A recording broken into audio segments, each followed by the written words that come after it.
Well, it's only fitting for my husband and our son to take over the company. Our daughter is just a nuisance. If it's a man, he can take over the company and sit comfortably in the seat of the president's wife. So, is that because our daughter is considered a hindrance? Both of our grandchildren are surely precious to me. The treatment my daughter-in-law receives is absolutely unacceptable, and I cannot entrust the company to such a person. It seems like there's some misunderstanding, so it looks like I'll have to set things straight. I'm Doris, an 80-year-old homemaker who has been in charge of the accounting for the company my husband manages for many years. I met my husband through a matchmaking arrangement, but he used to be just an ordinary office worker. His hard work for the company was reminiscent of a dedicated worker, always coming home still preoccupied with work even after the workday was over. I watched him at home, worrying about things like what ideas would be good for the next project or how to arrange things when visiting a client, and I couldn't help but feel like I wanted to support him as a wife. The company started as a hobby for the former president, dealing with imported goods, but my husband was in charge of both sales and administrative work there. After all, there was always a shortage of manpower in a small, privately owned company. From morning till night, my husband was constantly busy, running around here and there, and even after coming home, he still had to do administrative work. My husband was always busy from morning till night, constantly going here and there, doing administrative work after coming home. With such a busy schedule between work and home, he often mentioned that there never seemed to be a perfect timing for marriage. It was during one of these discussions that the topic of a matchmaking arrangement with me came up. When I met my husband, I was impressed by his sincerity and straightforwardness. His good nature was evident from his words and actions, and I felt that he was someone who was diligent in his work and would always cherish what was important to him. Believing in my intuition, I started dating him after that matchmaking meeting, which eventually led to marriage. For a while after getting married, he continued to work as an ordinary office worker, going to work early in the morning and working late into the night. Although I understood that he enjoyed his work and that there was a shortage of manpower, being newly married, I couldn't help but feel a bit lonely. However, an event occurred that quickly dispelled that loneliness. To my surprise, my husband was chosen as the next president of the company he worked for. Why would my husband, just an ordinary office worker who recently got married, suddenly become the president? I was surprised, but my husband seemed even more surprised and flustered than I was. Despite our concerns and his confusion, the president quickly completed the minimal handover and stepped down from his position. I later learned that the president had been in poor health and it wouldn't have been surprising for him to retire at any time. Furthermore, being dedicated to his work and with no spouse or children, he felt it would be a shame to let go of the company he had built and cherished. So, it was my husband who was chosen to take over by the arrow of trust. Despite lacking experience in management, he suddenly became president due to his seriousness, honesty, competence in his work, and the trust of his clients. Although I had been a housewife since we got married, I took on administrative and accounting duties to support my husband as much as possible in his unfamiliar role of running the company. Although both administrative and accounting tasks were completely new to me and I had no experience, I threw myself into the work with the desire to support my husband in any way I could. With just a word from the former president, we found ourselves inheriting the company, and although we faced many challenges as inexperienced newcomers, we pushed through with the determination that there was no choice but to do so. While managing the company, we were blessed with children, and we can say that those were fulfilling days. Before we knew it, we had grown considerably older while immersed in our work. I am 80 years old, and my husband is 78. Many people have retired and are enjoying their leisurely days. However, thanks to my husband's efforts and the trust of our customers, our company has grown significantly larger than when we took it over, which we are grateful for. From a small, individually owned business to a well-known major corporation in the area, we have been able to expand greatly. Even though we have come this far with our strength and perseverance over the years, we are beginning to realize the importance of generational change. This company, which we have nurtured so carefully, cannot simply have anyone as a successor. Like the former president entrusted the company to my husband and I also want to entrust this nurtured company to someone capable and trustworthy. Typically, in such cases, it's common for one's own children to take over. Fortunately, my husband and I have a son, and our son has been blessed with children as well. If we were to entrust the company to our son, it would expand our options for future successors. We've been considering such possibilities. However, this is just a discussion of possibilities for us as a couple, and it's not necessarily about insisting on our son taking over at all costs. First and foremost, we've always tried to avoid excessive interference in our son's life.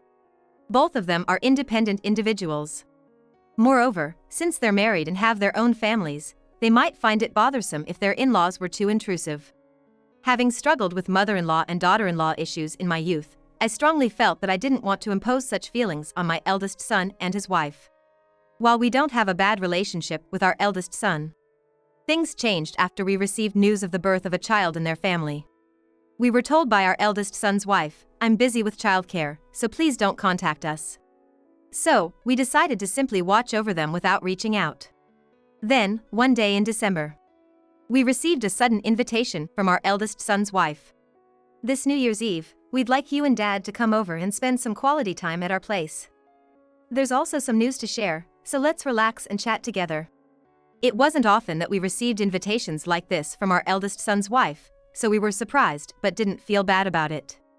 We hadn't had much time to relax lately due to work, so since we received the invitation, we thought it would be a good opportunity to unwind and enjoy some leisurely conversation.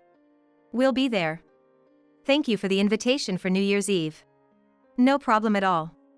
We've been quite busy ourselves, so sorry for the sudden invitation." When we arrived at our eldest son's home, we noticed that the walls were adorned with various symptoms and photos of children, but something puzzled us. We distinctly remembered seeing the name of a girl in a Christmas card or something similar about 20 years ago, but there was nothing related to a girl anywhere to be found. Upon reflection, we realized that we had only had minimal interaction with our eldest son's family until now. Before they had children, we used to occasionally have tea together or visit them, but after we heard about the birth of their child, those interactions ceased abruptly. I refrained from actively reaching out to my eldest son's family, thinking that they must be struggling with the unfamiliar task of raising children. In the beginning, I did ask a few times if they needed help, but my eldest son's wife firmly declined each time. She yelled over the phone, "This child can't do without me. We don't need your help, so please don't call again." Since then, I felt sorry and stopped contacting them. That's why I was happy to receive the invitation from my eldest son's family this time, but there's a sense of unease about the invitation and the things in their house. After not seeing each other for many years, it felt strange that the only things displayed in their house were certificates and trophies with Sean written on them. And all my eldest son's wife talks about is bragging about this person named Sean. Since she's referring to him as Sean, it must be a boy. While serving tea, she goes on and on about her pride and joy, and as we drink, she starts showing off albums out of nowhere. I might be remembering wrong, but I could have sworn I heard that a girl was born. Is it possible that a boy was born after that girl? Upon hearing that, my eldest son's wife momentarily frowned and bitterly remarked, "Oh, the girl, Ellie? Unlike Sean, that child is really incompetent and has never even received a single prize. But Ellie must have some good qualities too. Although I haven't met her many times. In that regard, Sean is really talented unlike someone, so I want to give him the best education possible for his future." The words coming from my eldest son's wife about her daughter were all sharp and critical. I've heard that women tend to be strict towards their own gender, but even so, her evaluations of her son and daughter are completely opposite. Since I've only seen them in photos, I can't say more, but somehow, listening to her made me feel uncomfortable. However, I didn't want the atmosphere to sour right after arriving at my eldest son's family's house, so I listened to her boasting while nodding along casually. That evening, to celebrate our reunion after a long time, my eldest son's family treated us to sushi. Next to the obviously high-class deli and desserts was a large bottle of sake. Sake goes well with sushi, but a large bottle for just 4 adults seemed excessive. My eldest son shouldn't drink that much, but I thought his wife might be a fan of sake, so I asked to confirm. "Japanese sake that pairs well with sushi, right? Is this from a famous brewery here?" "Hillary, you seem to have a taste for sake." "It's not so much about having a taste for sake, but I wanted you and your husband to enjoy it. It's a special sake just for you," she said as she forcefully handed us the sake cups. As we progressed through the sushi and sake, my eldest son's wife suddenly spoke up. "The house you and your husband are living in now is quite impressive. Must have been quite expensive, wasn't it?" she asked us, but my husband skillfully dodged the question. Well, I don't think it's worth that much, but how much was it? It's been quite a while, so I've forgotten. Not getting the answer she expected, my eldest son's wife's face briefly turned stern, but she quickly regained her composure and poured sake for us. From there, she began probing into the details of our assets and property value, seemingly waiting for us to accidentally reveal the value while under the influence of sake. Her persistent questioning started to make me feel uncomfortable. Glancing over, I noticed that the large bottle of sake was nearly empty, with only a small amount left. I hate to brag, but I can handle my booze pretty well. Back in the day, I could down a whole bottle of sake by myself, but I'm older now. For the sake of my health, I've been cutting back on drinking lately, so I figured it's time to call it quits. Sorry, Hillary. Thanks for the offer, but I think I'm ready to hit the hay. There's always tomorrow, right? What about you? Yeah, you're right. I think I'll call it a night too. Oh, I remembered I wanted to pick something up from the nearby convenience store. I'll grab it before calling it a night. Just as we were getting up from the table after finishing our meal and heading towards the door, I heard my eldest son's wife mutter something from behind, like, we were so close. She must have some reason for pushing so hard to pry information about the company and our assets, even resorting to getting us tipsy. As I was getting ready to hit the sack, my husband, who was supposed to go to the store, quietly took my hand and led me aside. Following him, I saw a figure on the balcony. I was about to let out a gasp, but upon closer inspection, it was a young woman intensely eating bread. Eating bread on the balcony? It seemed odd. But upon closer look, she bore some resemblance to my eldest son's wife. She must be the daughter they were talking about, the one they said wasn't doing well. Still, why would she be sneaking around eating bread like that in the middle of the night? You're my granddaughter, right? Ellie, isn't it? What are you doing eating bread alone at this late hour? Oh, it's nothing. I'm just not feeling it. She asked me for this month's living expenses, but I'm too tired to deal with it, so I'm going to bed. She was probably told to put some of her earnings from work towards living expenses, but from the looks of it, it seemed like a substantial amount. It must be tough for a girl her age to earn this much and manage it all at home. She fell silent, fiddling with the bank envelope, but there was an unmistakable tension in her expression. Ignoring us, my granddaughter headed into the back room. She must have been careless with how she closed the door, as we could see inside. It seemed she had crawled into the closet. Without even taking out the blanket, she crawled into the closet and fell asleep there. Upon closer inspection, it seemed to be a cluttered storage room, with golf clubs, kitchen appliances, old furniture, and what looked like broken bags strewn about. It's hard to imagine a 20-year-old granddaughter playing golf or having a hobby of collecting old furniture, so she must be using the storage room as her bedroom. When we visited, my eldest son's wife only boasted about her son.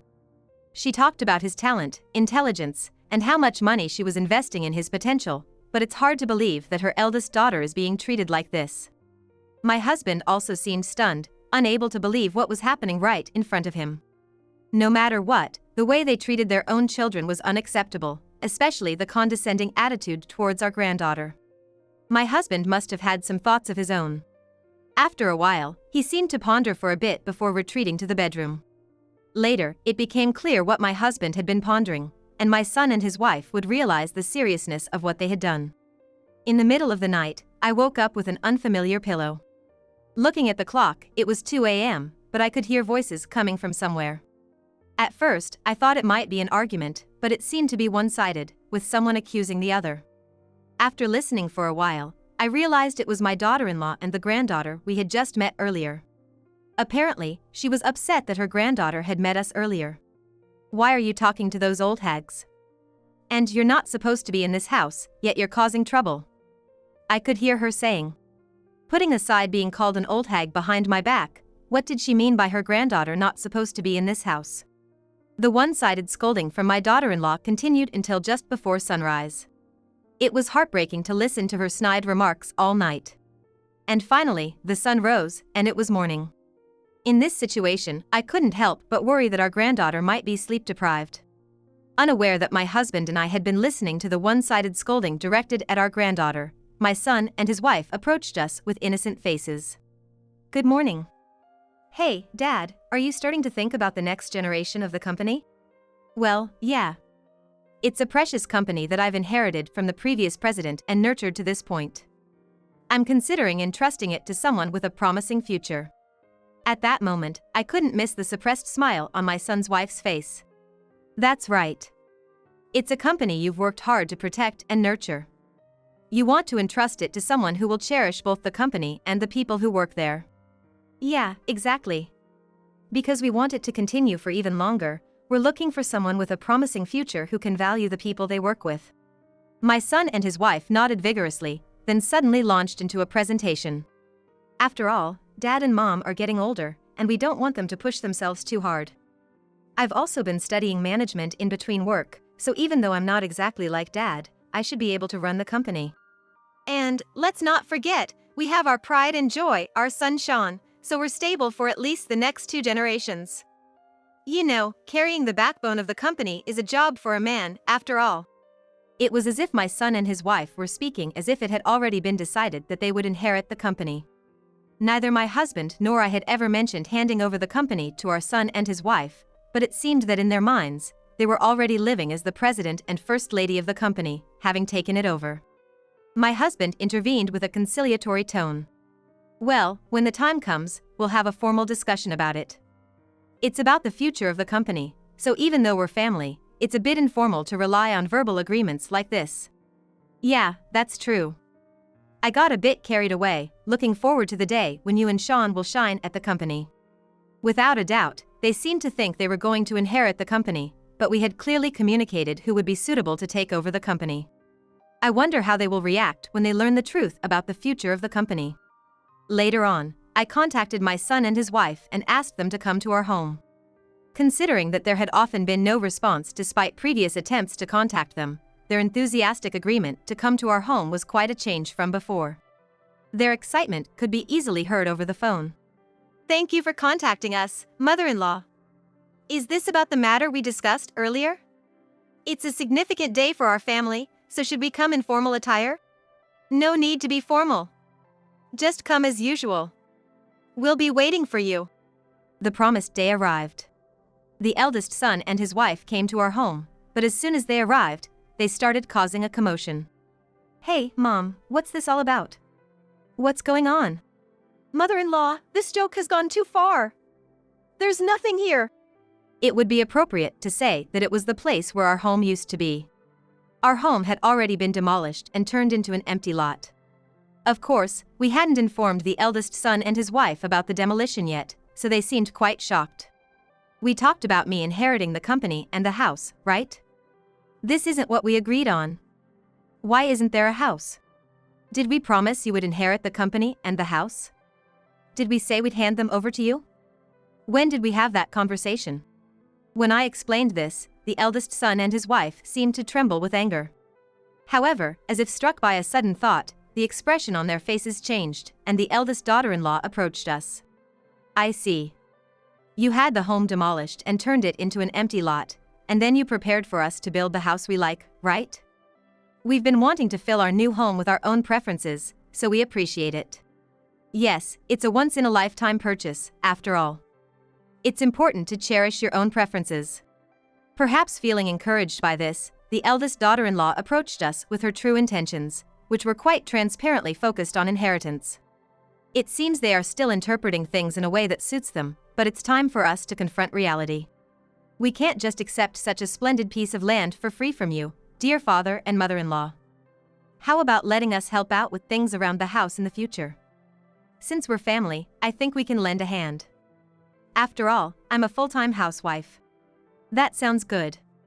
Hillary, if you don't mind helping out, could you take care of this paperwork? I handed a sheet of paper to the eldest son and his wife.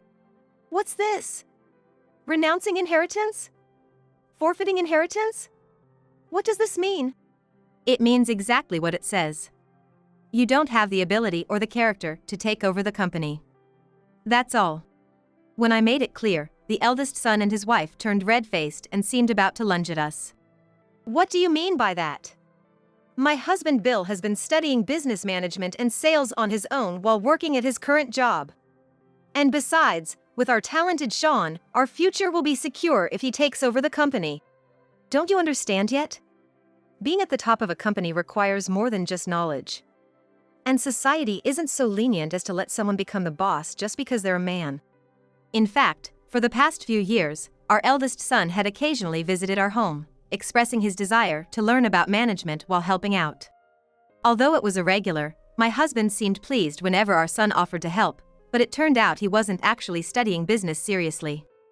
First of all, Bill, you've been visiting the company under the guise of wanting to learn about business management and help out, but your real intention was to get your hands on the company's money, wasn't it? Mom, what are you talking about? That's a terrible accusation. Do you think I've been managing the books for all these years for nothing? Numbers don't lie. I've known for a while that you've been secretly using the company's money. Even after saying all this, they still seem to think they can deceive us, wearing a nonchalant expression. Come on, the numbers don't add up. Even if I did get my hands on that money, what would I do with it? Tammy, it seems to be the name of the woman you were involved with at the club. Weren't you trying to date this Tammy person, promising to make her the company president's wife because you thought you'd become the president in the future? The timing and amount of the money spent align almost perfectly with the period and amount of embezzlement from the company. When I relayed the information from my husband's acquaintance, our son turned pale. What's that supposed to mean? Privacy is still a thing, isn't it? What's the problem? Teehee, problem is everything. Using the company's money for club visits and cheating. What does that say about your character? Is that fitting for someone in a leadership position? Don't make me laugh. The revelation of the infidelity must have hit hard.